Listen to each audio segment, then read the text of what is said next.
Por la señal de la Santa Cruz de nuestros enemigos, líbranos, Señor Dios nuestro, en el nombre del Padre, del Hijo y del Espíritu Santo. Amén. Señor mío y Dios mío, creo firmemente que estás aquí, que me ves, que me oyes. Te adoro con profunda reverencia. Te pido perdón de mis pecados y gracia para hacer con fruto este rato de oración. Madre mía Inmaculada, San José, mi Padre y Señor, Ángel de mi guarda, interceded por mí. Nos metemos en la harina y seguimos un poco hablando de oración, que es el tema de este retiro, de este retiro de septiembre, ¿no? Y ahora quería quizás pues pararme un poquito más en la oración del Señor, ¿no? De Jesús. Y la oración de Jesús, muy especialmente como esa oración sacerdotal. Es decir, Cristo como mediador entre el Padre y los hombres. Y por tanto una oración que dirigida al Padre, que siempre es así, en Cristo, dirigida al Padre, poniendo también al Espíritu Santo, pero dirigida al Padre, intercede por nosotros. Por nosotros. Es, podríamos decir, una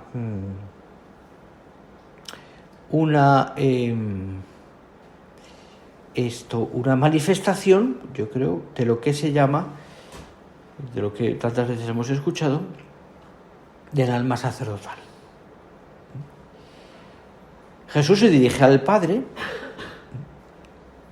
y por sus discípulos y por todos los que creerían en él a lo largo de los siglos.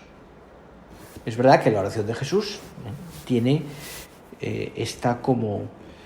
está metida, ¿no?, en la entraña de su corazón, y es una oración que no tiene tiempo, en el sentido de que no es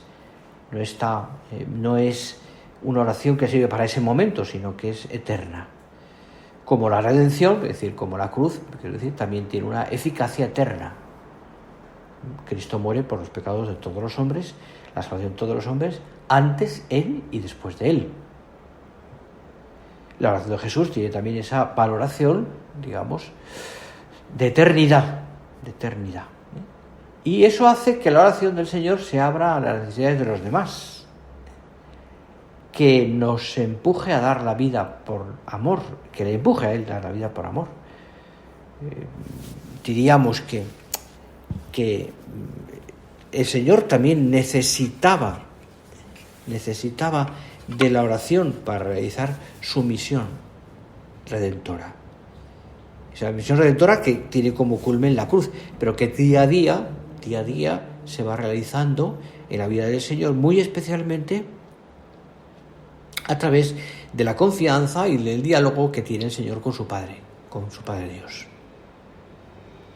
Esto se ve en muchos momentos, pero quizás hay uno o dos momentos en los que se ve con mucha más claridad. Es decir, porque es como la entraña de la oración de Cristo, que es Getsemaní y el Calvario. Acontecimientos simultáneos, uno detrás de otro. Y en Getsemaní, ¿te acuerdas, no? Es una lucha de la voluntad de Dios con la voluntad de Dios, de Jesús como hombre. Es la aceptación del dolor y del cumplimiento de la voluntad de Dios en ese momento donde el Hijo de Dios acepta lo que viene, que él bien sabe, por amor, es decir, por una razón también de cumplimiento de un deber, y cumplimiento de un deber no solo por cumplir, sino por amor. Hay un diálogo maravilloso en la oración personal y profunda del alma del Señor que se dirige al Padre. Y se dirige como un niño, es decir, como alguien que tiene miedo y que le pide al Padre que le alivie ese dolor o que se lo quite si puede. Pero al mismo tiempo también lo acepta. En medio de aquella noche terrible, con el sueño de los apóstoles cercanos y sabiendo que era inminente todo aquel dolor terrible, dramático, pero que aceptaba, lo cual no significa que no le cueste.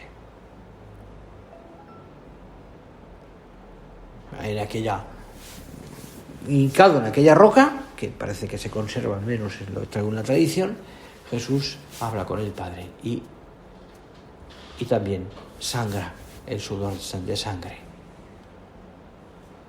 El otro diálogo de oración es el momento de la crucifixión, con quienes estaban allí presentes y con los otros ajusticiados. Es, digamos, el culmen de la redención, ese momento. Nos acordamos y lo vemos en nuestra cabeza como si fuera un momento, evidentemente, muy, muy conocido.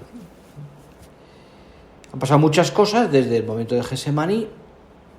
Ha habido mucho dolor, ha habido también mucha entrega, ha habido muchas lágrimas, ha habido mucho sufrimiento, ha habido muchas miradas de petición de conceder el perdón, ha habido tentaciones, han pasado tantas cosas, ¿verdad? Ha habido alivio con el consuelo del encuentro con la Virgen, ha habido conversiones, Cireneo, ha habido traiciones, los apóstoles se han marchado, le han traicionado, le han dejado, han tenido miedo, traiciones por el miedo. Cristo ha pasado durante aquellos momentos pues tantas cosas. Ha visto la ira de los corazones y de las caras de muchos judíos, ha escuchado gritos de personas que eran blasfemias e insultos. El alma del Señor sacerdotal está llena de paz y al mismo tiempo de un dolor muy grande por todo esto. Y se mantiene firme hasta el final. Y en ese diálogo que hay ya junto en la cruz, ya con el dolor intensísimo físicamente clavado a aquella cruz, como decía nuestro Padre, por amor, y si no hubiera clavos habría clavos de amor, decía, ¿no? En ese sentido de querer estar allí, hay una voluntad salvífica del Señor ahí, es decir, no está porque le han crucificado sin más, porque lo han hecho los hombres y porque le odian, sino porque él ha querido estar. Hay una voluntad clara de querer estar. De hecho, como bien sabes, en un momento dado le intentan matar, como leíamos hace poquito, tirándolo de un barranco, y él no lo acepta, se va. Y no lo hizo por la fuerza, por lo que es el Evangelio, sino el poder de Dios hace que la gente se aparte. Aquí no pasa. Aquí hay una decisión de Dios Padre de que su Hijo se entregue. Hay una decisión. Una decisión que incluso al Hijo le lleva a pedir, Señor, ¿por qué me has hecho esto? Y en aquel diálogo, como te digo, en aquella oración el Señor dice muchas palabras, 7 en concreto. De hecho, la tradición de la Iglesia ha hecho a veces esa sermón de las 7 palabras, ¿no? Tan bonito. No vamos a recordarlas todas ahora mismo porque no es el momento, pero merece la pena también que nos paremos en lo que significa ese diálogo. La mirada de Cristo, y ya te digo, en ese momento, una oración que sale profundamente de su alma sacerdotal, es decir, como mediador y como es alguien que se sacrifica que ofrece sacrificios. El sacerdote tiene esa misión, ¿no? de ser mediador, ofrecer sacrificios a Dios por los hombres desde siempre, ¿no? Entonces ahí está Cristo como sacerdote eterno, está ofreciendo el sacrificio más impresionante que es él mismo. Es la figura de Isaac subiendo al monte y Abraham animando a su hijo sin que haya una víctima, porque la víctima era el hijo. Perdonado al final, pero que se dirige al monte por la fe de Abraham. En este caso, el hijo, la víctima, no es perdonado, es ajusticiado.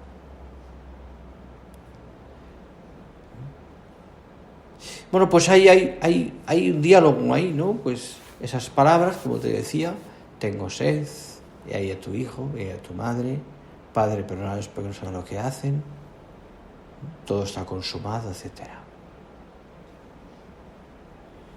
Y aquel diálogo también con el bueno y el mal ladrón. Claro, esas figuras, esos dos personajes que aparecen ahí, que de uno de ellos hay, según la tradición, una reliquia ahí en el Vaticano, parece ser,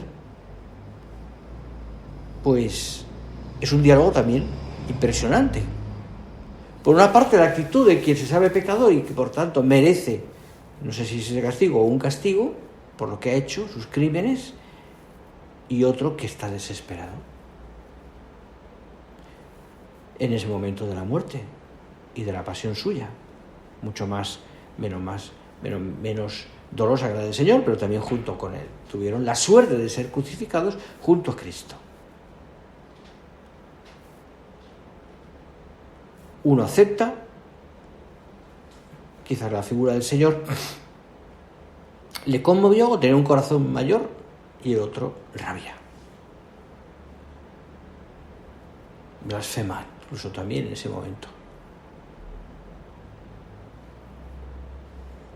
Pues mirad, es la actitud que el hombre tiene siempre, ¿no? Ante la muerte del Señor, ante el ofrecimiento de Dios, ante la pasión, ¿no? ¿Es la aceptación o la negación? ¿Es aceptar lo que el Señor me pide o es simplemente, por medio de la oración, el Señor darte la espalda? Darte la espalda. No quiero saber nada de ti. No me pidas esto. No entiendo por qué me permite este sufrimiento. No entiendo por qué yo. Hay diálogo, del mal ladrón. Pero más que un diálogo es un monólogo de blasfemia, de no reconocimiento de su divinidad. Si eres Dios, ¿por qué no nos desatas? ¿Por qué nos libras?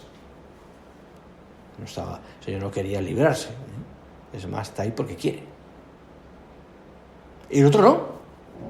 El otro, el buen ladrón, lo entiende, o sea, entiende que quien está a su lado es alguien más, no es un personaje más, sino que hay una divinidad, hay algo ahí especial, no sé si entendió él como divinidad, pero luego el soldado sí, el soldado es el que dice, realmente este es hijo de Dios, se da cuenta de la grandeza de aquella persona que acaban de crucificar, ¿no? Seguramente el buen ladrón también entendió, porque precisamente le dice al Señor eso: llévame contigo. Le pide eso.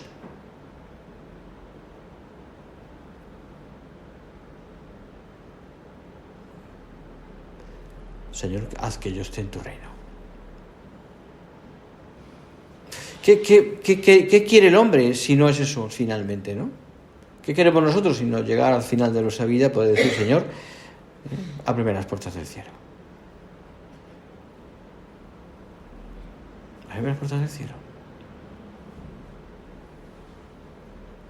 He pasado la vida para esto. Y he pasado ese dolor o lo que sea para esto.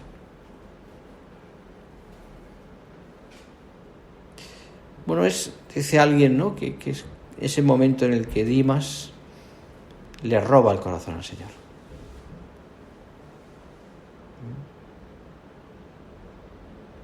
Le roba el corazón al Señor. El Señor se conmueve ante la oración de aquel hombre muriendo. Y es el primer santo que entra con él, el Señor, al cielo. Junto con aquellos otros del Antiguo Testamento que aparecen entonces y se dirigen también al cielo, porque ya están abiertas las puertas del cielo. Ya se ha ocurrido la redención. Pero fijaros, ¿no? Es decir, es un diálogo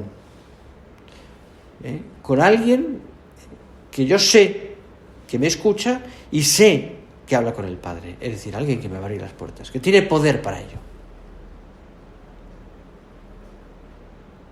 Que tiene poder para ello.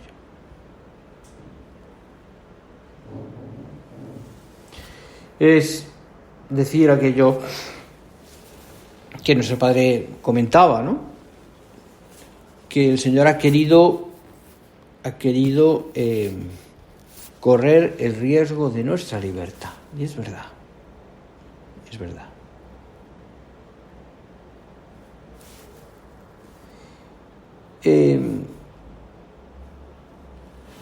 Es verdad porque nos ha dejado toda la libertad del mundo. El hecho de querer subir o no, de llegar al cielo, es nuestra decisión. O sea, el hecho de ser fieles, en el fondo, de eso, de seguir al Señor, es nuestra decisión. Él nos ha dado la oportunidad, nos ha hecho el camino, nos ha dado la vocación, ¿no? Pero la libertad no nos la va a quitar.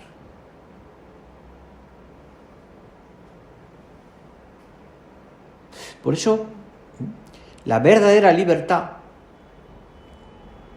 está en la voluntad de Dios. En la voluntad de alguien que me ama, que quiere lo mejor para mí. A veces no lo entendemos. ¿Cómo me puedes pedir esto, Señor? Si para mí es una contradicción.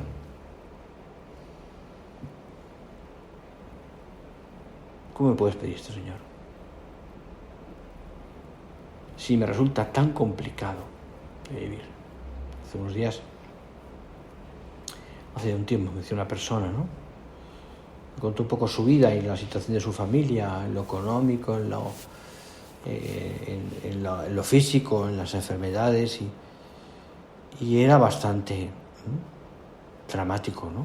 Era bastante complicado, Pues desde un cáncer, pasando por una ELA, terminando por una ruina económica, y me decía, mire, yo quiero al Señor con toda mi alma, pero le estoy pidiendo que me dé un día sano, que me dé un poco de tranquilidad, que me dé la posibilidad de tener, no sé, días en que no note esto, o que todo, las cosas se vayan poquito a poquito arreglando, pero es que cada día se complican más. Pero ya digo, pero esto no me quita querer al Señor. Esto no me quita querer al Señor. No lo entiendo. Y ojalá el Señor me dé algo bueno en el sentido de quitarme esos dolores, ¿no? O sea, o por lo menos no tan continuos, ¿no?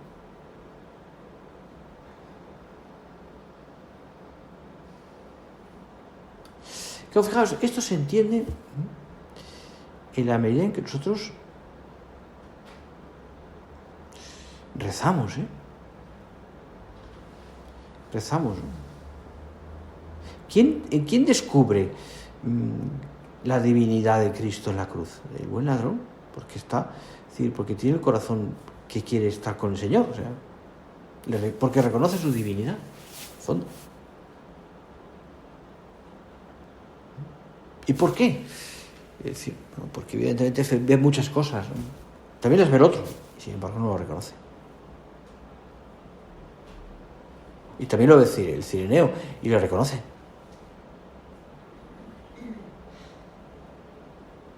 ¿Cuál es la clave? Estar junto al Señor, vida de oración.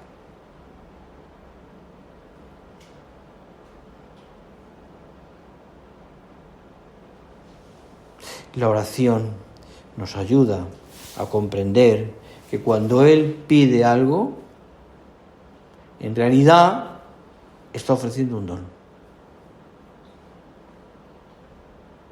Nosotros no somos quienes le hacemos un favor a Dios. Lo sabes muy bien.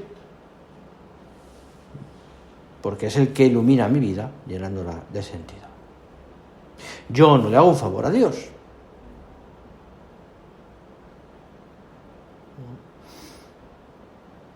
Todo lo que el Señor me pide, o me ofrece, o está en mi vida, porque Él lo va permitiendo, es un regalo, es un don.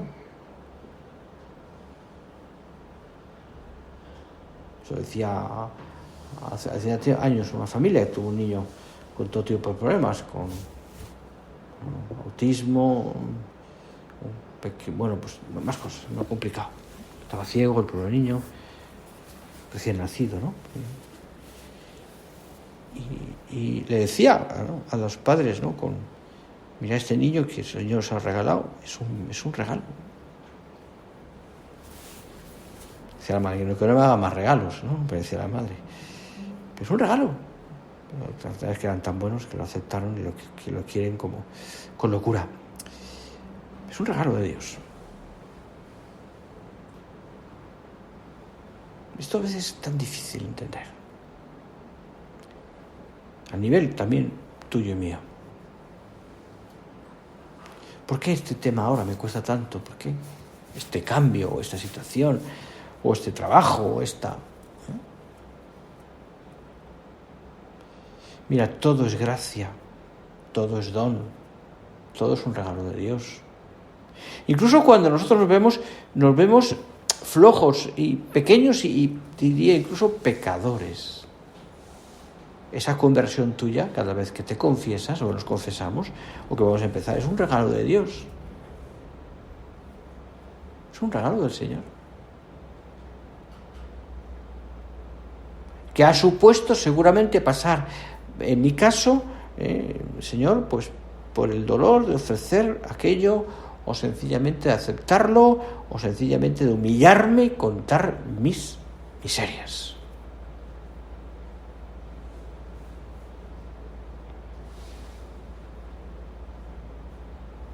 No toque que yo de gustad y vez que vos, Señor, es verdad. Qué bueno eres, Señor, qué bueno eres. Qué bueno eres. Qué grande eres. Y qué hermoso y qué bueno. Y qué poca cosa sería yo si tú que hubieras en mi cabeza. Decía nuestro Padre, me cabes en el corazón y esto no es poco.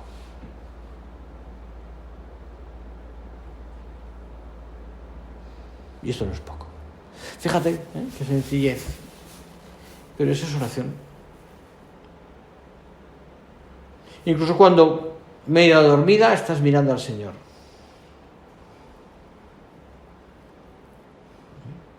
O medio, no sé, estás diciendo al Señor con tu corazón, Señor, hazme entender esto, o ayúdame a... O fluye la oración simplemente con una acción de gracias continua, o una petición de perdón. Incluso en esos días que a lo mejor acá está muy embotada, o estamos muy, cansados, ¿no? Pues lo que sale es una oración vocal, pues continua, repetitiva. Señor Jesús, tened piedad de mí. O Jesús, en ti confío, me decía una madre de familia hace muchos años. Yo, Javier, después de la vida que llevo, líos familiares, marido, lío, decía, lo único que repito ya es, Señor, en ti confío, Jesús, en ti confío. Y eso me da mucha paz. No sé, unos hijos estupendos, pero le ha costado crearlos muchísimo. Jesús, en ti confío. Ya está.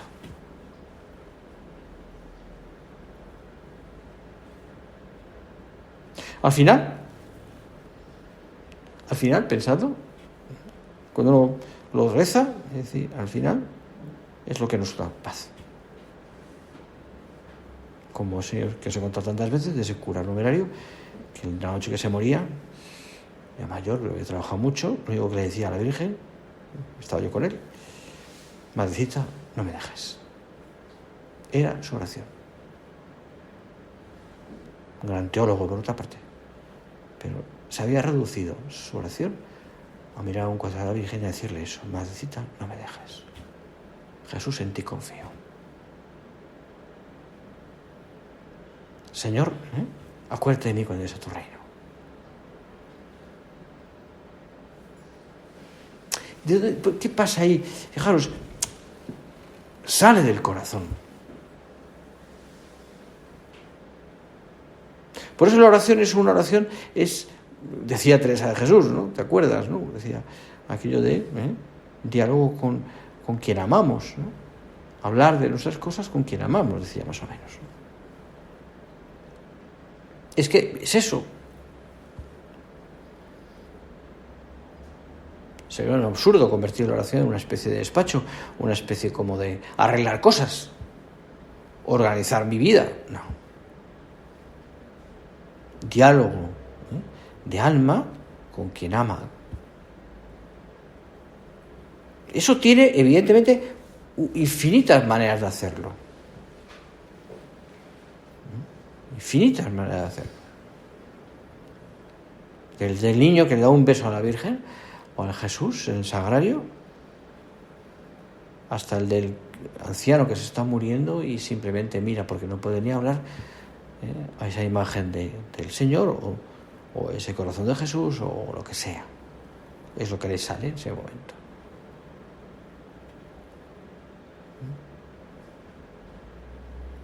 O desde el que hace una oración llena de profundidad, pues porque la cabeza le da, o el que simplemente, Señor, estoy contigo, ¿no?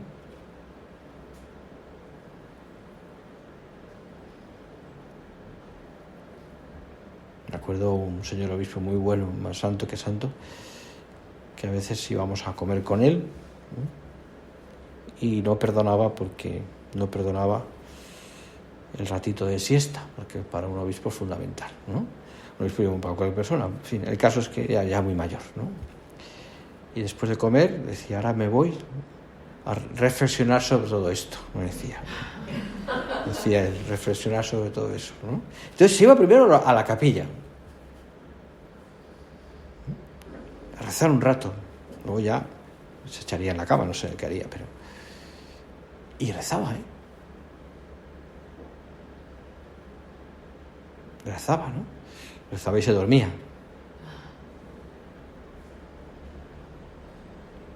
Pero no, era fundamental estar ese rato con el Señor. Luego ya supongo que se ha ido una cabezada, pero bueno, pues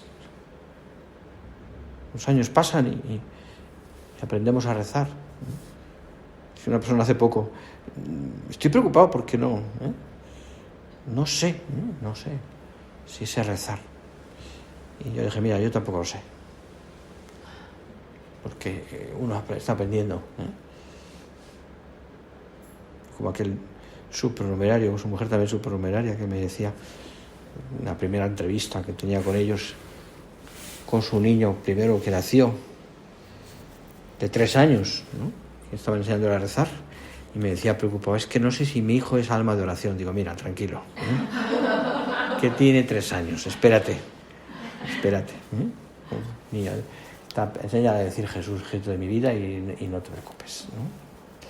Bueno, pensad, ¿no? Hay infinitas maneras, ¿no? Jesús, en ti confío, maldita no me dejes, o una oración especulativa, o una oración leyendo, una oración. El fundamental es que sea una oración de tu corazón. Es decir, que mires al Señor, ¿no? Y que le digas como buen ladrón, o como el cireneo, o como María, o como la Magdalena, o como lo que quieras, el personaje que quieras, o como Señor, no me dejes, estoy contigo. Se me ha ido la hora ya, perdonad. Vamos a pedir al Señor todo esto. Que sea nuestra oración, pues eso, al ritmo de nuestra vida. Que nos centremos mucho en eso, ¿no? Y que la valoremos mucho todos los días. La importancia de cuidar bien nuestra vida de oración como punto clave, en el día a día. Y en la labor, y en todo. En todo. Vamos a pedírselo a nuestra Madre, a nuestra Madre Santa María, que nos enseñe como ella, también a ponderar todo en nuestro corazón.